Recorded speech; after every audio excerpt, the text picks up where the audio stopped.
Baba Mungu, nakujia kwa moyo wa shukrani. Nimekaa hapa mbele zako nikiwa na pumzi ulionipa, uhai ulioutunza na mkono wako tangu mwanzo wa mwaka mpaka sasa. Mungu, umenilinda kutoka Januari hadi Disemba, na mashahidi ni mimi mwenyewe. Ulinitoa nje na kunirudisha salama. Umelinda mwili wangu, roho yangu, safari zangu, mawazo yangu, usingizi wangu. Na leo niko hai kwa sababu ya wewe. Bwana, nakutukuza na kuheshimu. Ninatetemeka mbele zako kwa sababu wewe ni mwaminifu kupita maneno. Mungu wangu, nashukuru kwa kila siku, kila wiki, kila mwezi. Kila mwezi ulinitunza: March, April, May, June, July, August, September, October, November hadi sasa Disemba.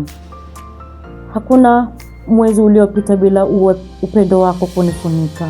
Hata wakati sikujua cha kufanya, ulikuwa pale. Hata wakati nilikuwa dhaifu, uliinua kichwa changu. Nashukuru Bwana. Baba, uliona magumu niliyopitia. Ulisikia vilio vyangu vya usiku. Ukaona machozi yangu ya uchungu na majeraha ya moyo wangu. Ukaona safari yangu ya mateso, lakini haukuniacha. Nakushukuru kwa kunitoa kwenye mazingira magumu, kwa kunipigania vita ambavyo sikuvitoa nguo. Nashukuru kwa kuniambia, mtoto wangu, bado nipo. Bwana, magumu hayo yalinijenga, yalinifundisha kutegemea neema yako pekee, yalinikaribisha kwenye mikono yako ya upendo. Bwana, nakushukuru kwa uhai. Leo niko hai, si kwa nguvu zangu, bali kwa rehema zako. Nashukuru kwa kunitetea. Nashukuru kwa kunipa nafasi mpya za maisha. Nakushukuru kwa kunirudisha pale nilipoanguka. Nashukuru kwa kunifanya ushuhuda wa neema yako. Baba yangu, hapo ndipo ninapobubujika machozi ya shukrani. Mungu wangu, unajua safari yangu. Unajua jinsi nilivyopoteza watoto, jinsi moyo wangu ulivunjika, jinsi nilivyolia usiku mwingi nikisema, Mungu, kwa nini mimi? Lakini Bwana, hukunitupa. Ulikuja kwa wakati wako, wakati wa mfalme. Ukanifuta machozi, ukanipa mtoto tena, ukanipa zawadi ambayo kwa machozi mengi nilitamani kuiona. Leo ninakushukuru kwa mtoto wangu ambaye sasa anaelekea miaka 2. Ni mkono wako, ni pumzi yako, ni ushindi wako, ni kibali chako. Asante Baba, asante Baba, asante Baba. Na ninakiri mbele zako, wewe ni Mungu anayerudisha kilichoonekana kupotea. Bwana, na kuombea wanawake wote wanaopitia yale niliyopitia. Wanaomba watoto, wanaolia kwa uchungu, waliochoka kungoja, waliojeruhiwa na kupoteza watoto, waliokata tamaa na kusema labda siwezi tena.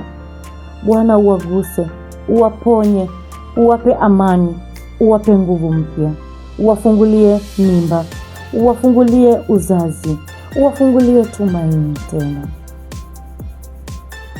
Mungu, wape watoto kama ulivyonipatia mimi. Wafute machozi kama ulivyowafuta yangu. Na uwakumbuke, uwabariki, uwainue. Ninatangaza kuwa Mungu atawakumbuka, Mungu atawakomboa, Mungu atawafungua. Bwana, nakushukuru kwa ndoa yangu. Nakushukuru kwa amani, upendo na furaha uliyoweka ndani yake. Nakushukuru kwa mume wangu uliyenipa. Baraka za familia ni zawadi ya juu, na mimi nimeshikwa mkono na wewe. Na kuomba uendelee kuifunika ndoa hii kwa utukufu wako.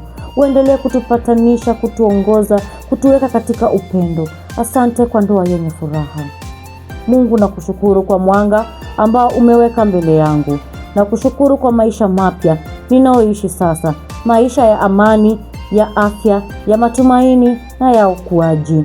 Nashukuru kwa kuning'oa kwenye giza na kunipeleka katika nuru yako. Nashukuru kwa kazi zako ambazo bado zinaendelea Baba. Nashukuru kwa hatima yangu iliyo mikononi mwako. Bwana, nakukabidhi mwaka huu uliobaki na mwaka unaokuja. Nakutia mbele yangu kwenye kila eneo la maisha yangu. Nakushukuru kwa yote ulionitendea. unayoyafanya sasa na utakayoyafanya. Na ninamalizia sala hii nikiwa na furaha, machozi ya shukrani na moyo uliojaa amani, kwa sababu wewe ni Mungu mwaminifu, wewe ni mponyaji, wewe ni Mwokozi, wewe ni Baba yangu. Asante Baba kwa yote, katika jina la Yesu Kristo. Amina.